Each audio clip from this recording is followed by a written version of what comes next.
John from Oswinmusic.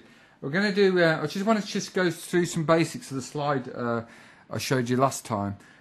The damping is very crucial.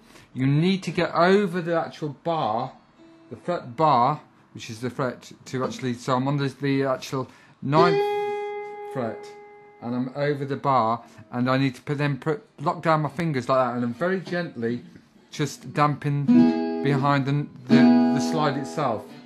Okay, that's crucial because you get all this sound, and it cuts it down. Okay, so you're floating over the, and also you're making sure that you're playing with your right hand, that you're damping here. Okay, it's very important.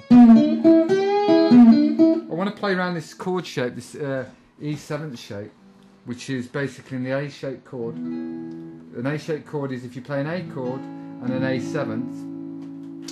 And if you were to do it like this, okay, freeing up the first finger, you then can move it as a movable bar chord shape. And it would be named after this note here, A sharp, B, C, C sharp, D, D sharp, E7th. So it originates from that, which is that.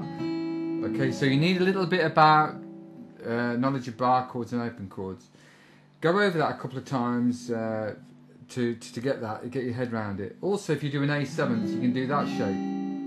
You may be familiar with that. So if you were to do that in a bar chord shape, you would have to bar, refinger it. Okay, this finger is doing the nut is doing the finger is doing the job of the bar at the moment. But then if I move that up, that would be taken after the E7th. So I can add this note. So I don't know if that makes sense to you. Go over it a couple of times because it's very important. You're playing around chord shapes. So this is the E7th. I'm spelling out this chord. Now when you hear blues players go, that's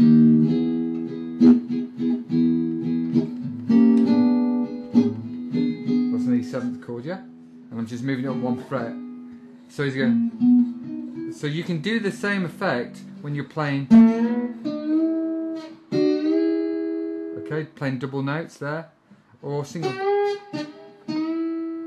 Okay.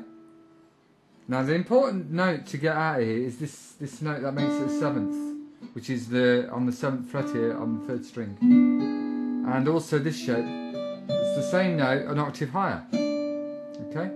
They're the important notes that make it sound bluesy.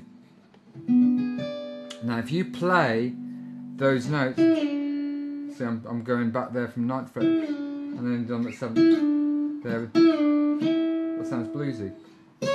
And that's the 10th, I'm sliding into the 10th. So I did a little riff like this.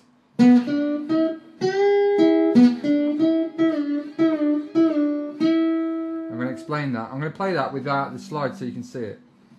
I'm going from the 9th fret on the 4th string, okay, and if I had slide on, I'd be on the 7th fret of the 3rd string and back to the 9th fret. Then going 8 on the 2nd to the 9th,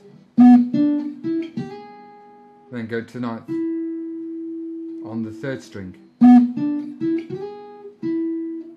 back to the 9th on the 4th string and 7th on the 3rd string. So I've got ba ba ba ba ba ba ba ba.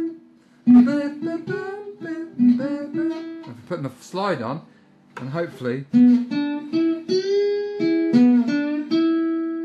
you get that idea. I play that against the knee chord.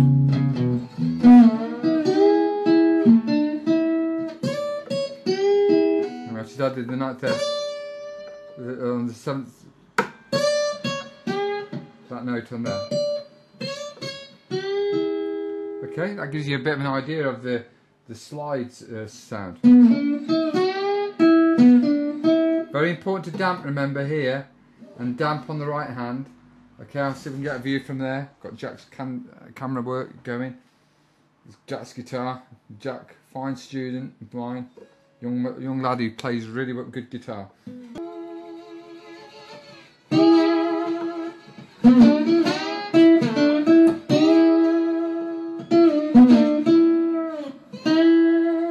You're hovering over the fret bar and wobbling it from side to side, even a man.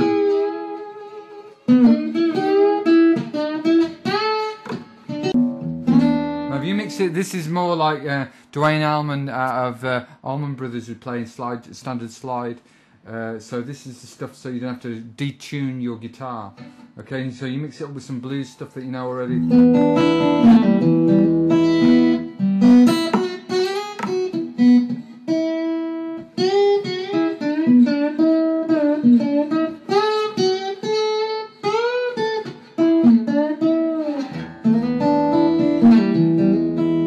People I recommend to listen to, Dwayne Allman, Derek Trucks at Allman Brothers.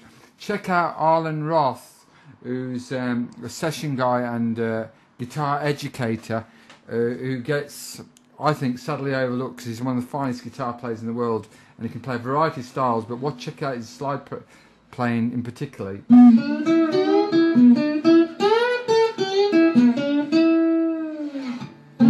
So I'll see you next time and we'll do some more.